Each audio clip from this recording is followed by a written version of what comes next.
ഞാനിന്ന് നിങ്ങളിവിടെ പരിചയപ്പെടുത്താൻ പോകുന്നത് മാതൃഭൂമി ബുക്സ് പബ്ലിഷ് ചെയ്ത് ലാജോ ജോസ് എഴുതിയ ഓറഞ്ച് തോട്ടത്തിലെ അതിഥി എന്ന നോവലിനെ പറ്റിയിട്ടാണ്. ഒരു പെർഫെക്റ്റ് മർഡറിന്റെ തയ്യാറെടുപ്പും നിർവഹണവും എന്ന ഒറ്റ വാചകത്തിൽ ഈ നോവലിനെ ചുരുക്കാമെങ്കിൽ അതിലുപരി കുറ്റകൃത്യ വാസനയുള്ള മനുഷ്യരുടെ കഥ എന്നാണ് ഓറഞ്ച് തോട്ടത്തിലെ അതിഥിയെ വിശേഷിപ്പിച്ചിരിക്കുന്നത്. ഡൊമസ്റ്റിക് ത്രില്ലർ വിഭാഗത്തിൽപ്പെടുന്ന ഈ കൃതി പൊതുവെ നമുക്ക് പരിചിതമായ ക്രൈം ത്രില്ലർ രസക്കൂട്ടുകളോട് അകലം പാലിക്കുന്നു. ഇതൊരു കുറ്റാന്വേഷണ നോവലല്ല. ആരാണ് കൊന്നത്, എപ്പോൾ, എന്തിന് എന്ന ചോദ്യങ്ങളുടെ പിന്നാലെ ഓടുന്ന കഥയുമല്ല. അവിശ്വസ്തത, സമ്പത്ത്, വഞ്ചന, മാനസിക രോഗങ്ങൾ ഇവയെല്ലാം കഥയിലെ പശ്ചാത്തലങ്ങളാണ്. സ്വന്തം നിലനിൽപ്പിന് വേണ്ടി ഏതറ്റം വരെയും പോകുന്ന മനുഷ്യരുടെ കഥ. ഇതൊരു സാധാരണ മർഡർ മിസ്റ്ററി അല്ല.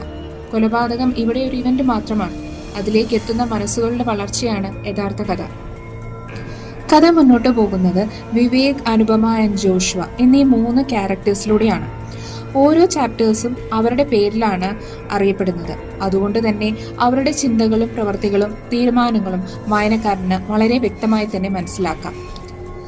കഥ തുടങ്ങുന്നത് പ്രശസ്തമായ ഒരു കൺസ്ട്രക്ഷൻ കമ്പനിയുടെ ഉടമ വിവേക് തന്റെ സ്വന്തം ഭാര്യയായ അനുപമയെ കൊല്ലപ്പെടുത്താൻ പദ്ധതിയിടുന്നതോടുകൂടിയാണ്.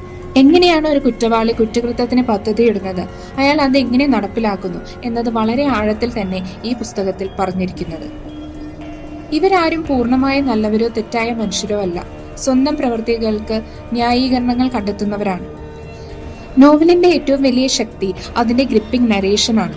ഒരിക്കൽ കയ്യിലെടുത്താൽ ഒറ്റയിരുപ്പിൽ തന്നെ വായിച്ചു തീർക്കാൻ പ്രേരിപ്പിക്കുന്ന തരത്തിലുള്ള എഴുത്ത്. ആരാണ് ശരിക്കും കുറ്റകൃത്യം നടത്തുന്നത് എന്ന ആശങ്ക ഓരോ പേജ് കഴിയുമ്പോഴും വായനക്കാരെ പിടിച്ചിരുത്തുന്നുണ്ട്. ഒരുപാട് വഴിത്തിരിവുകൾ പുസ്തകം സമ്മാനിക്കുന്നുമുണ്ട്. ക്രൈം ത്രില്ലർ എന്ന പേരിൽ മാത്രം പുസ്തകം തേടുന്നവർക്ക് ഇതൊരു സർപ്രൈസ് ആയേക്കാം. പക്ഷേ മനുഷ്യ മനസ്സിന്റെ ഇരുണ്ട ഇടവഴിയിലേക്ക് ഇറങ്ങാൻ തയ്യാറുള്ളവർക്ക് ഇതൊരു മികച്ച വായനാ അനുഭവമാണ്. മറ്റൊരു കഥയുമായി വീണ്ടും വരുന്നതുവരെ സ്നേഹത്തോടെ.